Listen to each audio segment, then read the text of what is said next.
Bonjour chers élèves, c'est encore moi. Je poursuis avec la correction du méli-mélo. On est rendu au numéro 10 et je vais faire 10 et 15. Donc numéro 10, une boîte contient 8 billes numérotées 1, 5, 8, 13, 24, 27, 30 et 40. On prend une bille au hasard dans la boîte parmi les événements suivants, lequel est compatible avec l'événement obtenir un multiple de 3. Donc encore une fois, compatible, je reviens rapidement sur ce que c'est qu'on voudrait que, dans le fond, le résultat soit à la fois un multiple de 3 et quelque chose d'autre. Donc, il puisse avoir deux caractéristiques de deux enfants ensemble différents. C'est ce qu'on veut dire avec le mot compatible. Obtenir un nombre premier. En fait, si c'est un multiple de 3, c'est sûr que c'est pas un nombre premier. On l'élimine. Obtenir un diviseur de 15. On regarde. Ici, il n'y a pas grand-chose. Donc, on l'élimine aussi. La seule chose qui est ici est un diviseur de 15, c'est 1 et 5. Ce ne sont pas des multiples de 3. On l'oublie. Obtenir un nombre supérieur à 30. Le seul nombre qui est supérieur à 30, c'est 40. Est-ce que c'est un multiple de 3? Non. Alors, on va essayer avec le dernier. Obtenir un nombre impair. On va aller voir les nombres impairs. 1, 5, 13, 27. 27, c'est un nombre impair et c'est aussi un multiple de 3. Donc, c'est l'événement qui est compatible avec. Donc, obtenir un multiple de 3, c'est-à-dire obtenir un nombre impair. C'était ça pour le numéro 10. On va aller au numéro 15. On continue encore avec la compatibilité, l'incompatibilité ainsi que la complémentarité. L'univers des résultats possibles d'une expérience aléatoire est de 1 jusqu'à 30, en fait.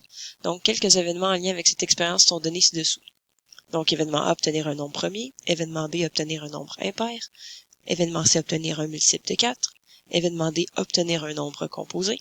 Événement E, obtenir un nombre pair. Et événement F, obtenir l'élément neutre de la multiplication.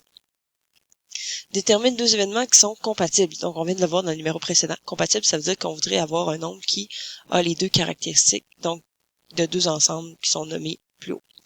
Donc, obtenir un nombre premier et obtenir un nombre composé, c'est sûr que c'est pas compatible. Obtenir un nombre premier et obtenir un nombre impair, ça, c'est compatible.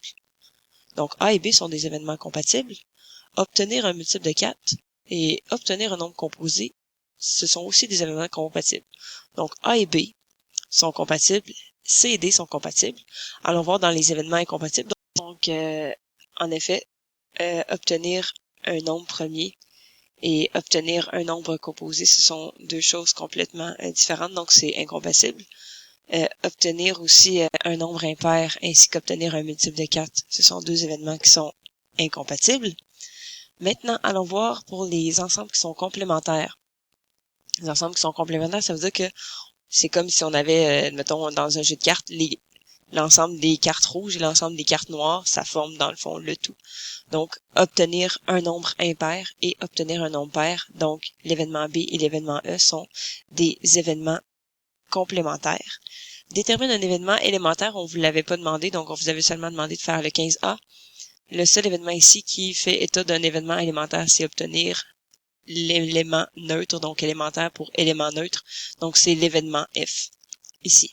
Donc, c'est pour ça qu'on vous l'a pas demandé, on n'avait pas vraiment insisté là-dessus. Sur ce, j'espère que c'est quand même clair. Et sinon, venez nous voir. On n'est pas sorteux. Bye, à la prochaine.